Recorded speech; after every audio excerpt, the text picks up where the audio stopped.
Hallo allerseits, ich bin Peter Pernsteiner, ich bin auf den Spur 1 Tagen in Ebermannstadt und bin jetzt hier bei Hofmanns Modellbau.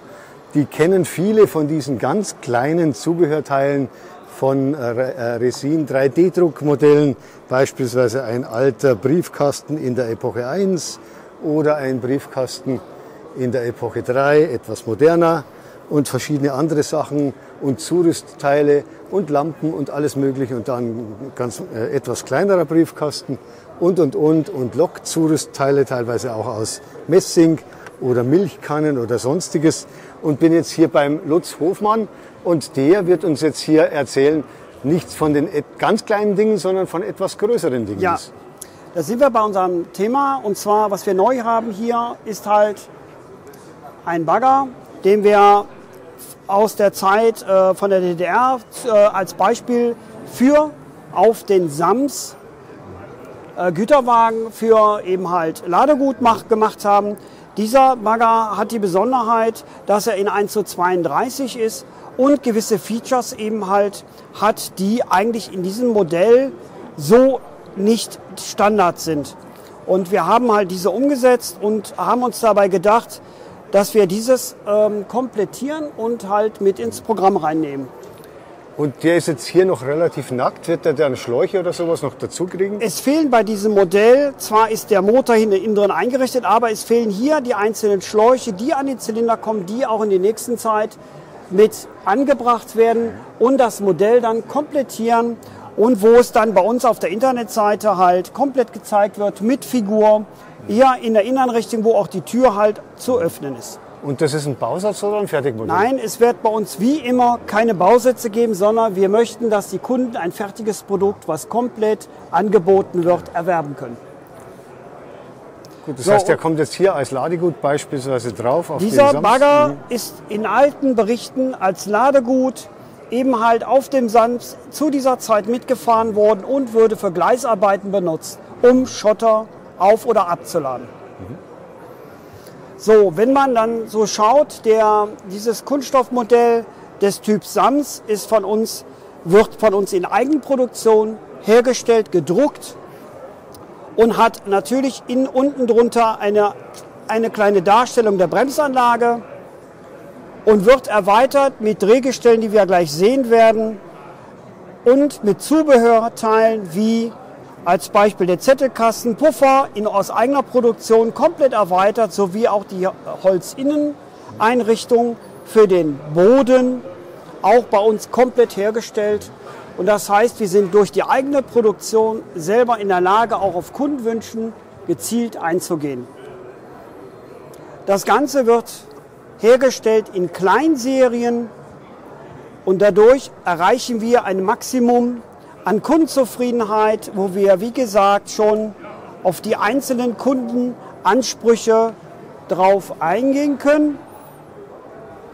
Und da wäre zum Beispiel auch hier das Drehgestell zu beschreiben, dass wir hier in diesen Drehgestellen, die wir selber drucken, Kugellager verwenden und auch hier in der Mitte das freilaufende Rad lose nachher mit einem Bügel befestigen können und dass wir eine gewisse Radiuslauffähigkeit auch erreichen. Und dann baut ihr so verschiedene Ladegüter, auch größer wie hier diesen großen Kessel, oder was ist das jetzt genau? Ja, das ist zum Beispiel richtig. Wir haben hier oben, wie man sieht, einen großen Kessel, der eben halt auf den Containerwagen kommt, und da ist von der Kundschaft sehr oft gewünscht, dass wir auch die passenden Wagen jetzt produzieren möchten. Und da gibt es halt gewisse Vorgaben, die wir dann auch jetzt zeitnah umsetzen möchten. Wie als Beispiel, wenn man das hier oben schaut, das ist von einem Staubkesselwagen ein Teil, die wir selber lasern in Messingblech und dann auch dementsprechend falten können.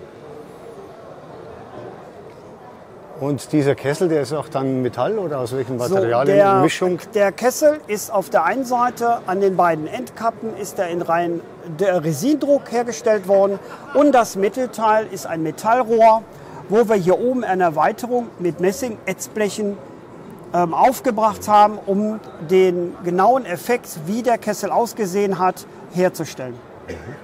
Also wir reden von einer Mischbauweise. Als Resin Aluminiumrohr, Metallrohr und hier oben diese Messingbleche. Also ihr macht alle Materialien selber im eigenen Haus? Genau, alle Materialien werden im eigenen Haus benutzt dafür, um dieses Produkt so nah wie möglich an der Realität herzustellen.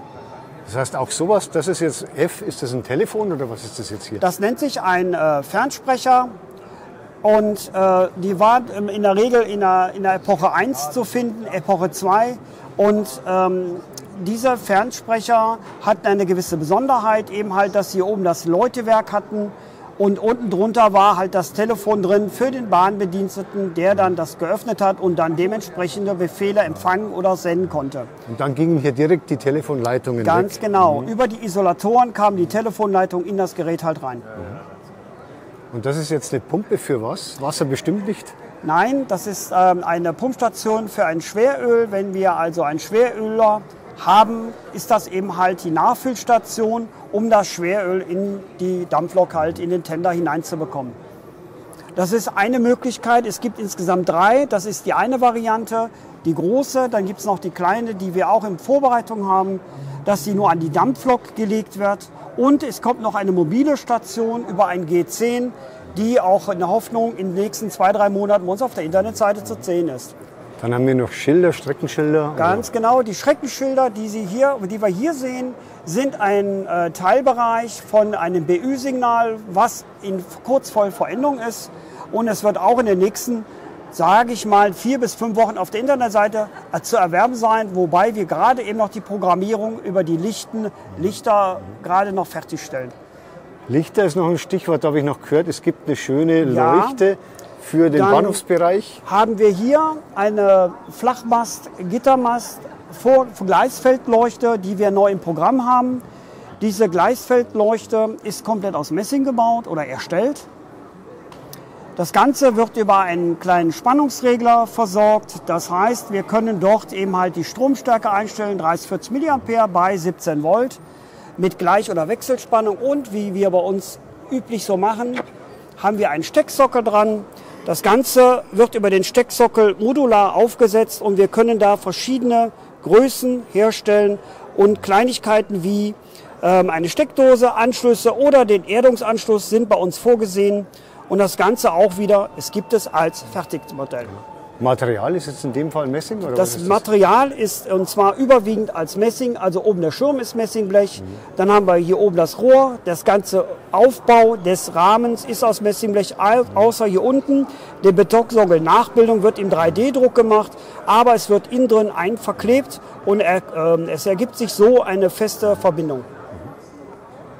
Gut, das ist jetzt ein schöner Streifzug mal gewesen durch ein paar interessante Neuheiten in etwas größerem, nicht Maßstab, sondern größerer Bauform. Ja, und in 1:32. Nachdem ja viele bloß die ganz kleinen Kleinigkeiten von Hofmanns Modellbau kennen, ganz genau, dachte ich, das ist vielleicht auch mal ganz schön. Dann bedanke ich mich beim Lutz Hofmann für die Ausführungen, für die Erklärungen. Und ich habe zu bedanken, dass Sie sich die Zeit genommen haben, sich das anzuschauen.